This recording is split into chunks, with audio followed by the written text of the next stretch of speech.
Okay guys, quick impromptu video. Skeletool CX cardboard cut test.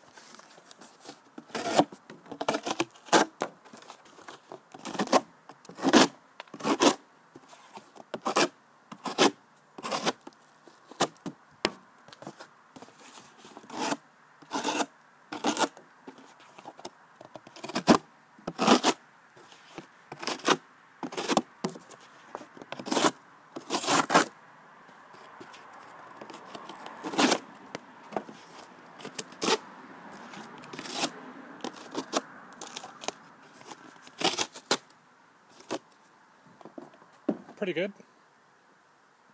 Serrations are still razor sharp. So is the blade. They're very happy with that. I think it's a lot to do with the way the belly is on that blade.